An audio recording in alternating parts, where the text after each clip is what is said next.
Good afternoon, everybody. Thanks ever so much for coming along to this joint Exista RSS Southwest Local Group seminar. I'm really pleased to be able to introduce our invited speaker, Professor Stephen Sen, here this afternoon, and he's going to be talking to us about mastering variation. So without any further ado, I'll pass over to Stephen. Thanks ever so much. Okay, so thank you very much for the invitation. I have to get some formal things overall. First of all, many thanks for the invitation. That's absolutely sincere and easy to say. Formally, I have to thank my grant providers. Of course, I'm very, very grateful for you all for contributing to European Union taxes, which are paying for me to do these studies here. So, as you probably know, Exeter is probably the best university in the world. Well, I don't know, that's the slogan because they're copying, I think, the slogan of a certain Danish beer. Actually, where I live in Luxembourg, we have lots of Belgian beer quite easily from just across the border, so a bit sniffy about Danish beer. But anyway, Carlsberg think, oh, I've mentioned them now, Carlsberg think they're probably the best lager in the world, and Exeter apparently is probably the best university in the world, but not necessarily at University Challenge. Some of you may remember that a team fairly recently, I think, got the record lowest score or something like that. So here's an earlier University Challenge team. You probably have difficulty recognizing me, but there's a giveaway. My name is underneath me, in fact, and also I'm not the person in the beard. So that is, he actually is a much more interesting figure. He was Conrad Dixon. We later discovered, we knew his name, but he was doing he was a mature student here, and he was studying economic history, and we later discovered that he had been the head of a particular squad known as the Scruffy Squad, which were a sort of hidden police squad who were responsible, in fact, for ending the LSE sit-in. And he had what was a stroke of genius in those days, but which wouldn't work now. What he did was he simply told them, cut off all the telephone lines. And once they had done that, and once the students discovered that nobody was paying any attention to them, then in that case, that was the end of the sit-in. And this I discovered later from his obituary many, many years ago. Many years later, rather, a few years ago, when he got an obituary in the Times. And it turned out a real polymath. He wrote a book on sailing. He'd been a merchant seaman, but he wrote a book on sailing which remained in print for 40 years and so forth. So he's a real interesting character. So here's someone who should know what he's talking about. This is Sir Richard Sykes, FRS, 1997, then the chairman of Glaxo Wellcome, trying to engage in a merger with SmithKline Beecham. Didn't succeed. Happened later. And then later he became the rector of Imperial, tried to merge with UCL. Didn't succeed. Let's hope it never happens. And this is what he had to say in an annual lecture which he gave for a particular medicines research institute. I need to read it yourself, but I'll just mention the things that are highlighted. He speaks about genetic tests. He speaks about individuals who respond favorably to the drug based on their genotype. This will translate into smaller, more effective clinical trials, cost savings. Individual patients will be targeted. Now, whether you find that funny or not depends really on whether you know anything about the pharmaceutical industry. If you know anything about it, you will know exactly the opposite has happened. There have been a few targeted therapies, but very few. And in actual fact, clinical trials got bigger, and they've got far more expensive. And one of the reasons they've got more expensive is because of all of the extra cost measuring all of this genetic stuff. So the basic thesis I have to present to you here is that both sides of the regulatory divide, both the EMA in Europe and the FDA in America, and on the other side, that's to say the pharmaceutical industry, people like Sir Richard Sykes, his successors, are convinced that there is a strong element of personal response to treatment. But I maintain is that may or may not be true, but the truth is that nobody knows. And I'm going to try and explain to you why it is that nobody knows whether this is true or not. And I think that the reason that everybody's confused about this is because we statisticians have failed to teach them about components of variation. Now, I'm not so arrogant that I think that because the audience is full of young people that they don't understand, from my perspective anyway, that they don't understand about components of variation. That's not my point. My point is they may not understand how to teach their biological colleagues, their life sciences colleagues, about components of variation, and that's what I'm going to try and get across. So some of us perhaps have also failed to learn about components of variation. So there are 7 key aspects to this. I'm not going to cover them all, but the ones that are in italics I'm not going to cover. But one of the things I think is necessary is for us statisticians to communicate what we know about variation and measuring it to our colleagues. We need to think about appropriate designs for teasing out components of variation. We need to use random effect methodology, whether in frequentist form or Bayesian form. That's not really the key. The key issue is to have hierarchies in our models. We need to think about translating from additive to relative scales. Statisticians tend to model on additive scales, and that's a very good thing to do, I maintain. But in actual fact, when it comes to decision analysis, then the probability scale is the right one to use. And we should be applying Deming, the great guru of quality control, we should be applying his ideas to medicine. So, I introduced you a zombie statistic. There's a very nice document, or bits of it are very nice anyway, by the FDA, published in October 2013. What they talk about is the great possibility, the great challenge of personalizing medicine, of actually determining what the right pill is for you. You should have an ACE inhibitor for your hypertension, but you should have a beta blocker because you're that sort of person. So this is the challenge that they are addressing. And what they have here is they have a chart which in fact has got a number of diseases, and they have ranked them according to the percentage of responders with some remarkably precise figures. So for example, apparently, according to the FDA, 38% of people do not respond to treatment for depression. Where they get this figure from, we'll see in a minute. 40% do not respond to asthma. When we get down to cancer, then in that case, we get 75% who do not respond to cancer's treatment. But this in itself is rather strange, because in a sense, cancer treatment is already personalized to the extent that we don't really regard cancer as being one entity.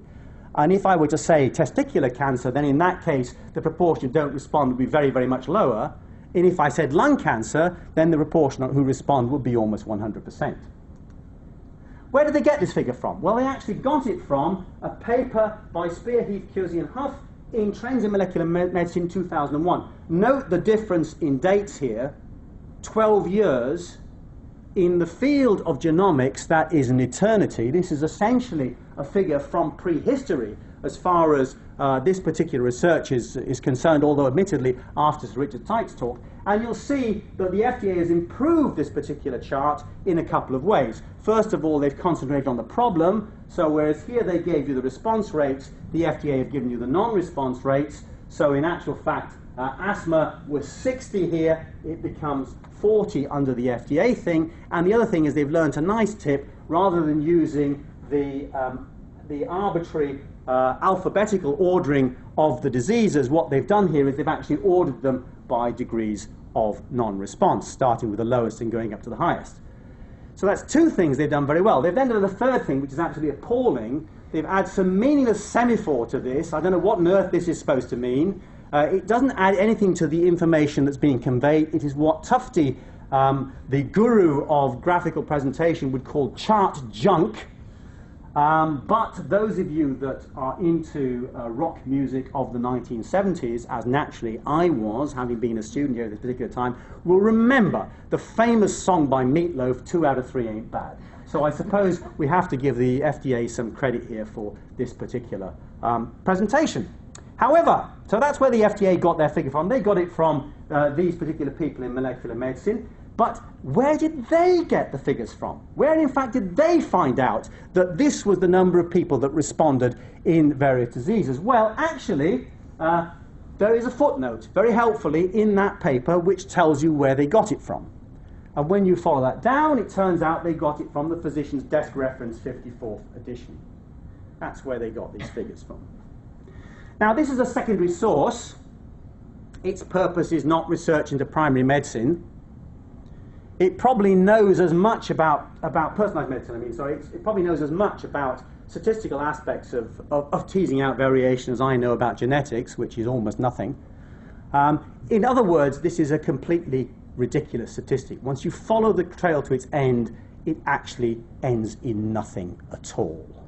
And these are the sorts of figures that are quoted by the captains of industry. And when some years ago, a particular head of pharmacogenomics at a major pharmaceutical company, which I won't name, but it in fact was formed after the merger of two very big companies, When this particular head of pharmacogenomics said our drugs only work for 60% of patients, then in that case people were scandalized that it worked in so few patients. I was scandalized for a completely different reason. I realized it was possible to become the head of pharmacogenomics in a major international company and be able to say such utterly stupid things, because that was basically something that he had no chance of knowing was true at all, because the figures simply don't exist to tell us whether this is true or not.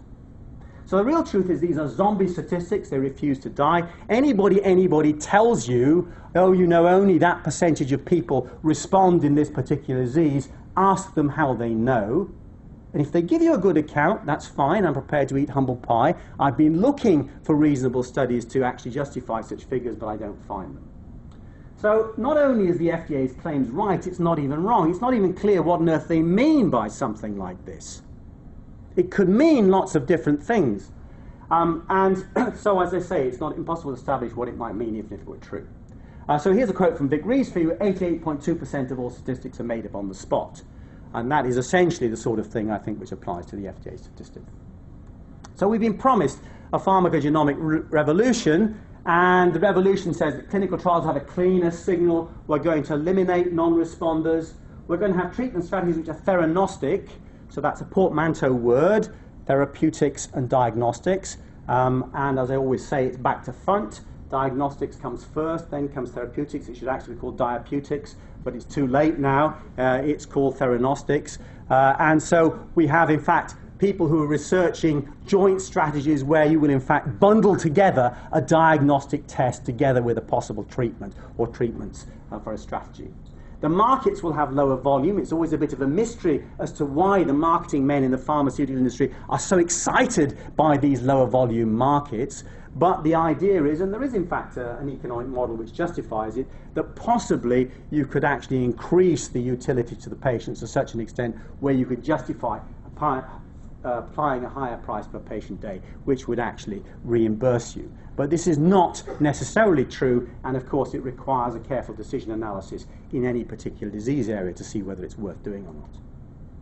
But there are some implicit assumptions here. The first one is that most variability seen in clinical trials is genetic. Furthermore, that it's not revealed in any obvious phenotype. I'm told by the geneticists that we know that a large percentage of height, of variation in height, is genetic, but by no means 100%. I don't know what it is, something like 60%, let's say. We know actually of a number of genes that explain about half of that. So we still know that there are a number of genes out there which explain variation in height, but we don't know what they are. But here's a tip for you. If you want to measure the height of your patient, a ruler will beat genetics every time. And so the problem with part of this genetic promise is it faces what I call the phenotypic squeeze. It's squeezed between two strategies. One strategy is one size fits all. That's the really, really cheap one. Just a simple diagnosis of what the general disease area is for the patient, and then you dole out the pill. That's the cheap strategy. The stronger strategy is to actually find the particular phenotypic thing which is responsible for the response. And there are many, many that we know about. For example, it is certainly true that there are people who are slow eliminators of certain drugs, and some of them are fast eliminators and so forth. But in practice, you're unlikely with any genetic test to beat measuring serum concentration and measuring creatinine clearance and things like that to actually establish what the value is for a given patient. It might well be that there are certain circumstances under which it will be easier if we get to a stage where everybody's genome can be read out just simply like that. And if we get to understand it to such a degree, it could actually beat the strategy of, for example, titrating patients if you could put them on warfarin or something like that. But in many cases, that's the problem. The problem is actually we're trying to look for things which must somehow explain something which is expressed in the body, but we've somehow overlooked it in the body. We're going to be able to find it, small number of genes responsible, or low or no interactive effects. We'll know where to look. We're going to be able to do something about it. That might require, in many cases, a high degree of dose flexibility. I'll come back to that with an example I'll give you at the end of the lecture. And in fact, we simply don't know if most variation in clinical trials is due to individual response individual response of any sort, let alone genetic variability. So this is a sort of idiot's model of what goes on in drug development. I gave a different version of this lecture yesterday and was horrified when I saw myself put this slide up, because the audience was full of geneticists, and I thought, oh, cripes, will they let me get away with this? But they actually quite liked it, and I thought, that's odd. They should know better than to like something like this. But the idea behind this particular diagram is that the things in lilac are the things we would like to know about, but in fact we can't see them. We don't see them. The things in blue here, in the blue ovals, they are the things that we're actually capable of measuring if we choose to. We often don't choose to measure this one here. By the delivered dose, I actually mean the dose at the effect site of interest, which of course we would almost never be able to measure properly, but we might be able to measure the concentration in the blood, and we might assume that that's a pretty good surrogate for what the effect site concentration would be, or at least it would correlate with it very well. This is somehow the full phenotype that we would like to observe if possible. This is the contribution that the complete genome might make, although, mind you, of course, that itself shows my naivety, if you like. We thought some years ago that that was all we need to worry about, but in actual fact now we've got epigenetics, and Terry Speed, who's a very, very great biostatistician who really does know a lot about genetics, gave us a wonderful talk at ISCB in Bergen some years ago, about 3 years ago, which I can sum up as follows. You know the billions you gave us to personalize medicine. We now realize it was never going to be enough. But if you give us trillions, so that basically what has happened is that the epigenetics has complicated the whole field incredibly, and we're going to find even more ways to classify human beings. Whether this is good news or not is another matter. So what I'm saying is we have a difficult system, but it's not clear that getting a whole lot of information here is going to necessarily help us in the way that we might think it does. So, back to statistics. I maintain there are 4 major sources of variation in clinical trials. I mean, when we have a look at the way in which the results differ from one patient to another. There's the fact that the treatments differ. That's the reason we're doing the trial. We hope to find a big difference between one group given the treatment and the other group given the control. There's a difference between patients. So we know that even if we have patients under the same treatment, then even if nothing is happening, so for example, if we had the same patients under placebo, we would see some variability in the values under placebo, simply because some patients are more ill than others. Some have extremely high hypertension and some have moderate hypertension, and both sorts are in our trial. So we see that variability there. There's patient by treatment interaction. This is essentially what Sir Richard Sykes is talking about, the ability to respond differently to treatment depending upon who you are. But then a particular form that we tend to forget is the fact that the same patient, given the same treatment repeatedly, will return different values. You may be on an ACE inhibitor, you may be taking it exactly as prescribed, exactly once a day as you were told to take it, but depending upon when your blood pressure is measured, even if it's measured 1 hour after treatment, day after day after day, you will not return the same blood pressure value on every occasion. That is within patient variability. And this is what you can identify. If you run a parallel group trial, then in that case you can identify the difference between treatments. Everything else goes into the error term. Everything else that you see is in the error term. You might get some hints if you find that the variances in the two groups are very different. Then one plausible explanation is that this particular term here is responsible for it. But basically that's a very weak handle on the phenomenon. If you run a crossover trial, so each patient acts their own control, a standard 2-period crossover, then you can identify A and you can identify the between-patient variability, but the interaction and the within-patient variability come together as the same term.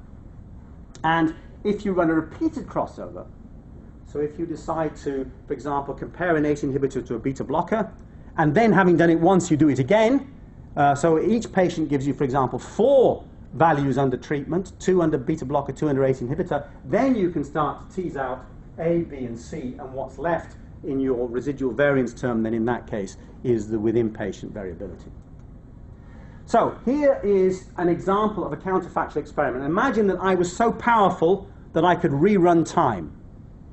So what I could do is I could treat patients under an active treatment, and I could also treat them under placebo. and I could actually run back time again and see exactly what would have happened under placebo had I treated them otherwise. And from one point of view, although that's a ridiculous thing to think about, when we're looking forward, to use a modern phrase, when we're thinking about the future, when we're making a decision for a patient, it's a choice between two futures that we're making.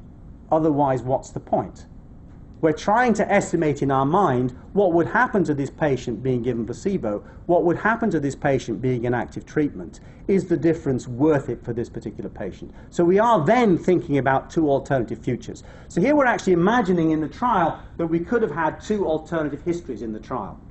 And here I have given you a case in which, imagine that this is in fact a trial in I don't know, in some case where the high values are good and the active treatment seems to be working. And in actual fact, I fix things because I'm the god of this universe. I fix things so that the difference between active and placebo is absolutely constant for every patient. So at least under one interpretation of response, not in terms of where they end up, but certainly in terms of what difference on this scale the treatment makes, the treatment effect is constant for every single patient. But the truth is, I can't do this. In running a parallel group trial, I have to accept that for a given patient, I will have to randomly choose to observe the blue or the red, because I can't rerun time. So what I now need to do is to randomly remove one of them, and I get the following right-hand diagram. Sorry. I get this. And from this diagram, you cannot tell whether it is the case that this was true, that all patients responded identically, or whether in fact patients are responding differentially. And for some peculiar reason, looking at parallel group trials, people say absolutely idiotic things like, oh, not everybody can have responded to treatment because, look, a number of the placebo values are bigger than the treatment values.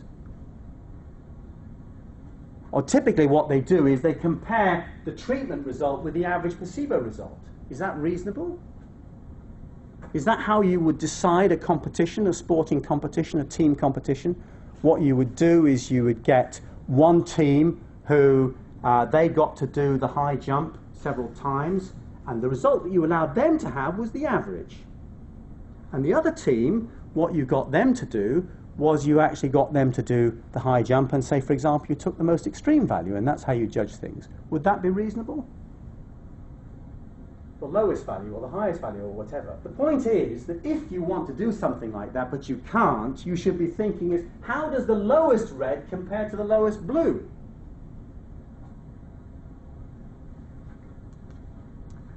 So, that's parallel group trials. Basically, you can't determine anything apart from the overall average treatment effect. But what about a crossover trial? So imagine a crossover trial on hypertension. I'm going to randomize patients to receive an ACE2 inhibitor or a placebo in random order, and then we're going to do it again. So each patient, in fact, will do the crossover trial twice. So we've got a 4-period design. And we compare each patient's response under ACE2 to placebo twice. So this is the sequences I'm proposing. Some patients will get A followed by B, and then in the second pair of periods, in periods 3 and 4, they will get A followed by B again. Some will get B followed by A, and they will again get B followed by A, but some, having started with A and B, will be switched to B followed by A, and some, having started with B followed by A, will be switched to A followed by B. So this is all the possible sequences in which, in any pair of periods, in actual fact, there are 2 treatments that are being given.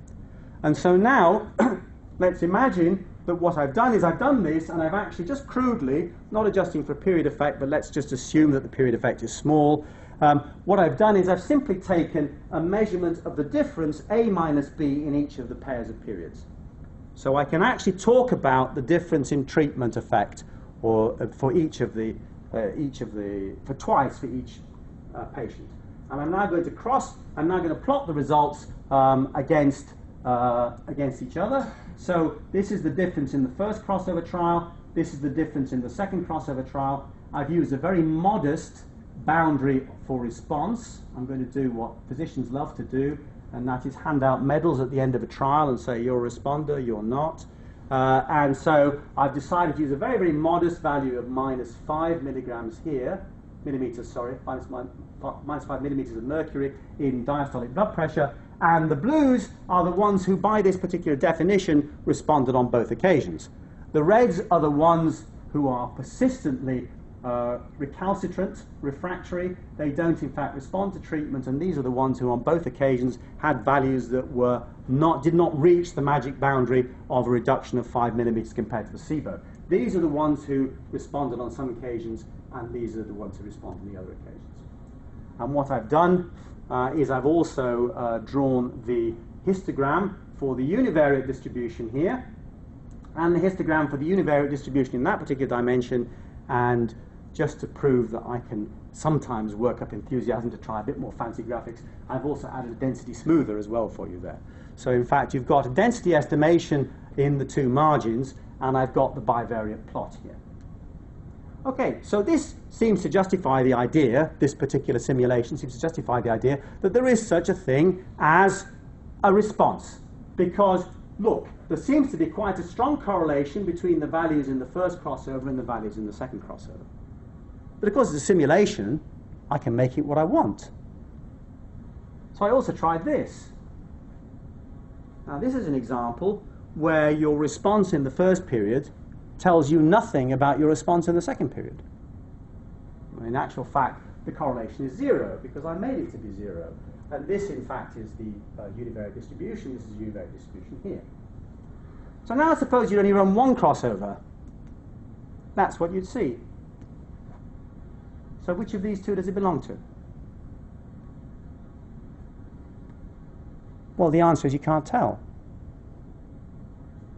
But we like to believe in personal response, and certainly genetics people like to believe in personal response.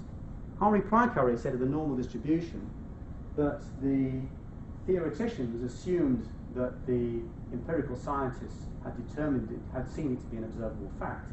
And the empirical scientists assumed that the theoreticians had proved it was a logical inevitability. And that's why the normal distribution became so popular, which of course I've used here for the simulation. And I maintain that personal response has become so popular because the wet boys, the people who work in vitro, doing all these wonderful complicated things, they assume that we have definitely seen in clinical trials that there is an element of personal response. And those of us who work in clinical trials assume there must be an element of clinical trials because all of this genetics coming out of the lab must mean that it's inevitable. And so I maintain that in this particular way, we don't actually examine the foundation of it all. And to give you another example, imagine that I had the perfect migraine guinea pigs. So these are human beings who, when they wake up on a particular day and they feel that particular feeling, they know that they're going to be in for 12 hours of hell. They're migraine sufferers. And I've got a new idea for a pill called Headache Gone, and these people are so reliable that I don't need a control group, because they're so reliably, they don't get rid of their migraine in 12 hours, that I can actually test them. And I take 1,000 of them and I discover the following fantastic result. After 2 hours, for 700 out of the 1,000, the migraine has completely resolved. And why is 2 hours so important? Well, because the FDA says so. The FDA definition of response is if your headache is completely resolved by 2 hours, if your migraine is completely resolved by 2 hours, then in that case you're a responder. If it's nearly resolved by 2 hours, or it's completely resolved by 2 hours and 10 minutes, then you're not a responder, for example. So we have in fact got 700 responders by the FDA definition. The whole world interprets that particular result as follows. We've now proved that Headache Gone works for 70% of the patients 100% of the time. But there's a radically alternative explanation, and that is it works for 100% of the patients 70% of the time. That would also give us exactly the same results. And so the question is, how do we tell which of those is true? And the answer is by treating again. It's repetition which is, in fact, the key to doing this. Here's another example for you.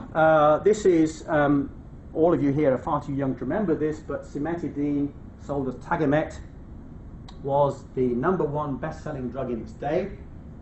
Very, very successful treatment for ulcer. it essentially took surgery out of ulcer treatment. It wiped out surgery, more or less. And general surgeons were, before the advent of Tagamet, they were really often occupied with treating ulcers by surgery. And here are a number of trials. These are data from Dan Merman. Dan Merman, by the way, is an anthropologist. And you may say, well, what is an anthropologist doing studying something like that? Well, the answer is anthropologists study tribes of people. And the tribe of people he's decided to study are clinical trialists. So he studies the habits of clinical trialists. What are these strange placebo-controlled trials that they do, and so on and so forth? And so Dan Merman collected some data round about the time that Tagamet had been developed, looking at all these trials, and rather curious, all these trials, some of them, there seemed to be success and some of them wasn't. And I've just taken Dan Merman's data. As a very generous individual, he shared them with me, no problem, even though I come to a rather different conclusion than he did. And what I've done here is I have plotted the log odds ratio trial by trial against the standard error. That means, of course, that I can draw a significance boundary, 1.96 times the standard error, essentially a significance boundary, so that any result up here is significant and any result down here is not significant. What I can also do is I can draw two control limits. This is the average value here, the estimate, the overall fixed effect meta-analysis estimate. We'll place that there. And I can, in fact, draw control limits, and it should be at angles of 1.96 and minus 1.96, or slopes, if you like. And it should be the case that 95% of all trials should lie within those two control limits. And you can see we have very little evidence, if at all, of over-dispersion. Maybe some possible evidence that some negative studies are missing here, but I wouldn't get too excited about that. But no evidence really of over-dispersion from this. So perhaps these trials will all run in the same country or whatever. Brazil, Argentina, Canada, America, UK, Soviet Union. So these are the places where these trials are run. And the simplest interpretation, this has to be the correct one, the simplest interpretation which explains these data is the following: Tagamet works the same for everybody. Now, that doesn't have to be true, because it could be the case that what happens is within the particular trials there's great heterogeneity, and we just happen to have the same heterogeneous mix in all of the various countries that we ran these trials. But all I'm saying is that unfortunately what has happened is people have written long essays saying, why didn't the result work in this trial but it worked in that trial, and so on and so forth. And the answer is chance. It's just chance, and we don't know.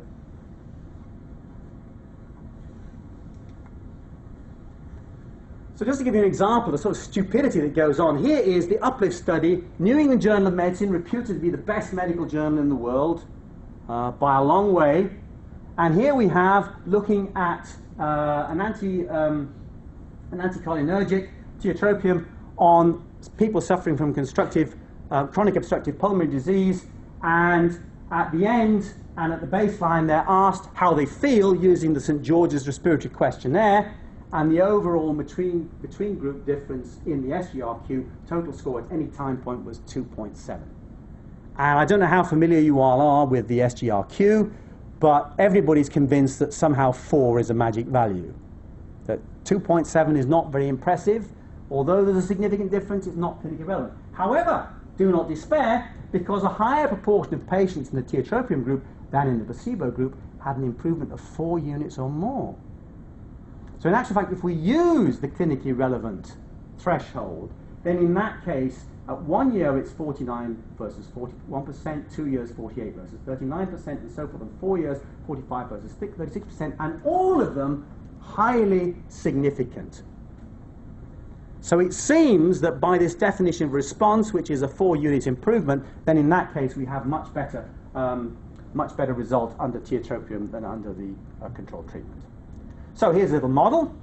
Let's imagine that we have a particular normal distribution for placebo, for values, the change from baseline, the SGRQ, and here we have a particular normal distribution for tiotropium.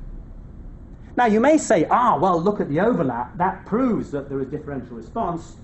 No. The way in which I drew the red curve was I took every point on the black curve and I moved it the same distance to the right. These two curves are in fact completely consistent with every patient having had exactly the same benefit. And what's the difference? The difference is 2.7. So this mimics what could have happened in this particular trial. Now what I'm going to do is I'm going to think of every possible threshold I could have. I could have a threshold of 0, of 1, 2, 3, 4, or whatever, and see how that translates into the probabilities that I would get. Well, these are what the cumulative curves would be, the probability of response, according to the particular definition in there. What would it look like between the two distributions?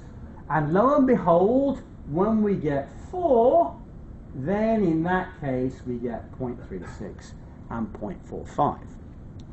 So in other words, quite plausibly, all that we've done by casting the figures in this particular way is we've replaced a good way of measuring average response by a poorer way of averaging response, which we've then labeled as if it were personal response.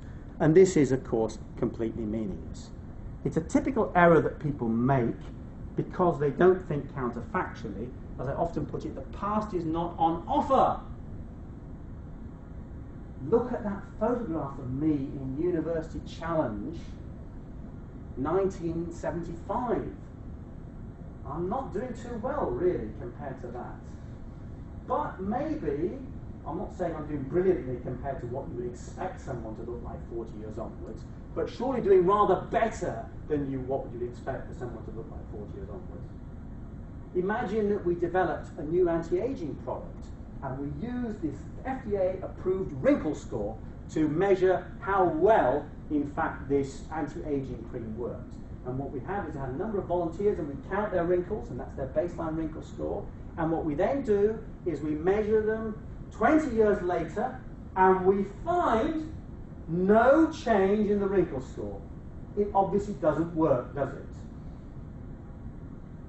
This is the sort of mindless nonsense that goes on in clinical trials. People use the baseline as if it was somehow some causal standard, but the point I maintain is the past is not on offer.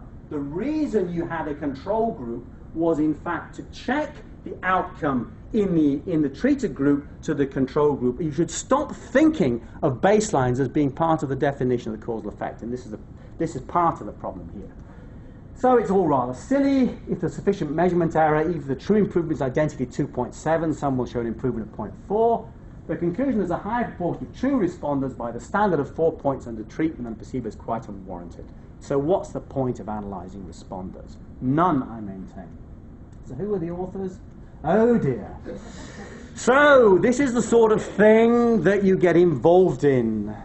Unfortunately, when you start getting involved in very good, this is an extremely well-designed trial with many, many good features, one of which was a rigorous follow-up of all people who dropped out to determine their mortality status. So it really was, possible to do an intention to treat. There are many aspects of this trial which are very, very good, but when you're a lone statistician, it's often very difficult to put yourself through. And you're then either faced with the business of taking your ball home, or actually you end up agreeing that, well, okay, if people understand things this way, then that's what we should publish. So I don't want to rubbish the contribution of all these people here. It was a pleasure to collaborate with them on this particular trial, which I do think was a very good trial in many ways, but this is one aspect of it I just don't like for presenting the data. So beware of clinically relevant measures. They may not have good statistical properties. There may be variation in terms of these measures that can be removed by transformation. And I maintain that analysis is better on the additive scale, and back transformation can be used for prediction. So you sometimes hear it said that, oh, clinical trials should be summed up using numbers needed to treat. But in actual fact, I maintain that that's not necessarily a good idea, because the number needed to treat scale tends to show great heterogeneity. So in actual fact, it's probably a number that doesn't really apply to anybody much in the trial. It's some sort of average concoction. And we're faced with a well-known feature about linear models, that models over averages are not the same as averages over models. You have to be very, very careful in analysing on that particular scale. And people say, oh, but it's understandable. And I say, well, which do you prefer, an easy lie or a difficult truth? Or to give you another analogy, if you were to look at road safety, you would soon come to the conclusion that net velocity is a very important determinant of crash survivability. Crash head-on into a bollard at 60 miles per hour, or two cars crashing into each other at 30 miles per hour each, so that's slightly better because the cars crumple a bit. But anyway, the net velocity is a very important factor. What you'll also realise, I hope, is that all cars have speedometers. Very few have accelerometers on, but they have speedometers on.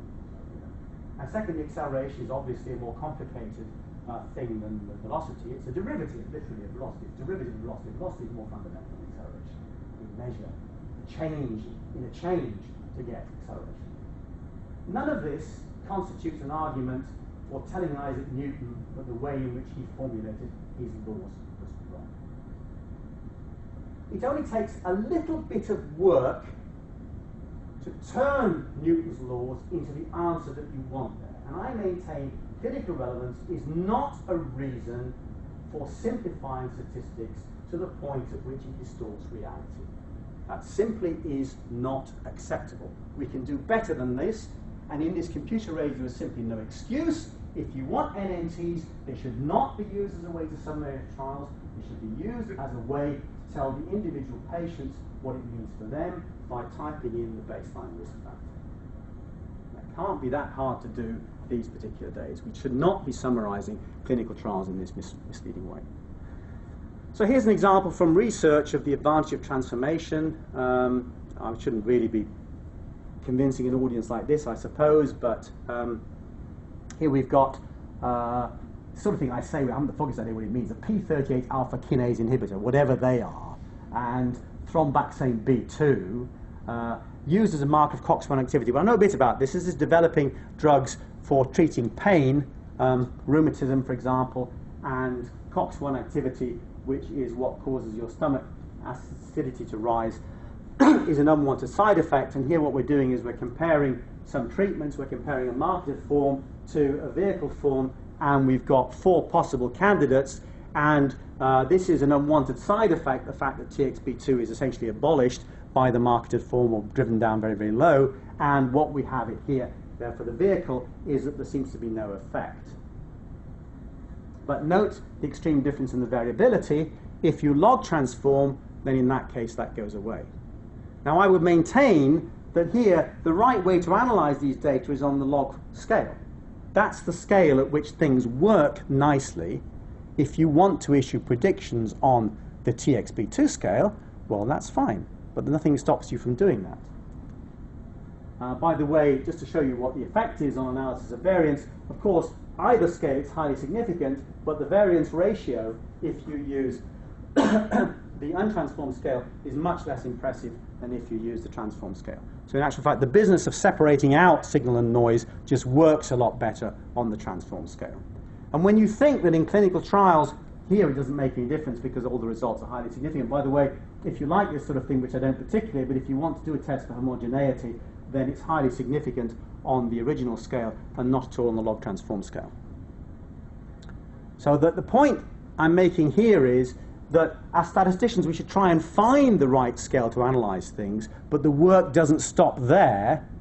We can then use those scales to say something about what will happen in practice, but you shouldn't shortcut this process.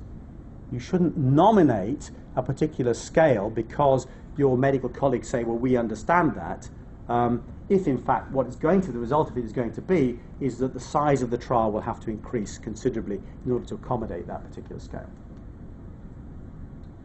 But in the meantime, if you look at the healthcare system as a whole, there's a massive source of unwanted variation. This is doctors. If you look at what happens in the healthcare system, then in fact, Brent James, I attended a very inspiring lecture by him about 5 years ago. He got the Deming Award of the Joint Statistical Meeting in America, and that was at Vancouver.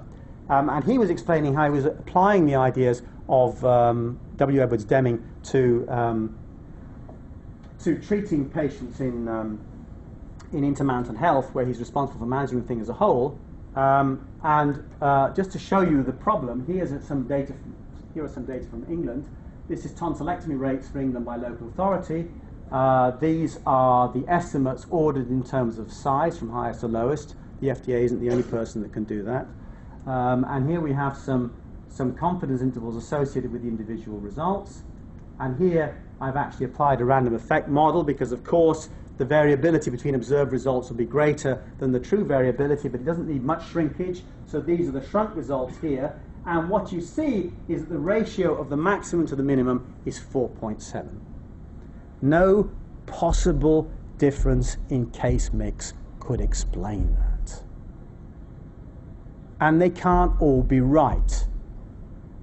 Somebody is either not whipping out enough tonsils, or somebody is whipping out far too many, which is my particular theory, and that's the variation that we actually have in the healthcare system. And if we want to control variation in general, it seems to me a lot less hype about individual patients and a lot more concentration about what we could do to, to deliver a good standard of health economic better. And this is Brent James's advice to doctors. Guys, it's more important that you do it the same way than you do what you think is the right way. And the way in which Intermountain Health works is that they have guidelines which are agreed by them all based on evidence-based medicine. These guidelines do not have to be adhered to, but if what you do is you deviate, you must, in that case, note the fact, and they're then reviewed at regular intervals. So you have the freedom as a doctor to deviate, and there's a no-blame culture as well. You're not blamed, but they're simply reviewed and then discussed. And what they find is that then, in that case, what you get is you get a convergence of opinion. The particular problem they first identified was that they had far too many premature babies, which they, in fact, identified as being caused by far too aggressive program of induction of labour. Probably because some doctors defensively were afraid of post-maturity cases. And this was a particular problem they wanted to solve, and they managed to solve this by getting the variation down with quite a reduction in the number of premature babies and significant savings to the prenatal intensive care wards. This is the reality, by the way, of personalising medicine. I suffer from hay fever, so does my daughter. I saw recently that she was taking this stuff here, and I was interested in what it had to say about dosing. And this is what it said. Child of 9 years will weigh about 30 kilograms. If in doubt, weigh your child. That's very good advice. Do not give to children who weigh less than 30 kilograms. And this is rather surprising. Do not give to children under 2 years. So a grossly obese 2.5-year-old could, in fact, presumably get this particular treatment, but otherwise not. Oh, and this is the dose. Adults and children of 12 years and over, 1 tablet once a day. So what about these children of 2 to 11 years who weigh more than 30 kilograms? What do they get? 1 tablet once a day. 1 tablet once a day. So that is the reality, ladies and gentlemen, of personalising medicine out there. And I've worked in the pharmaceutical industry, and I always find it a bit of a mystery as to why, if you say to them, oh, and we'll have a different dose for men and for women, and let's face it, usually not too hard to diagnose. It doesn't really need a very, very complicated test to do. But have a different dose for men and for women because we think, you know, on average men are heavier than women, and that means that the concentration and so forth, and we can justify this. And the market will say, no. Far, far too complicated.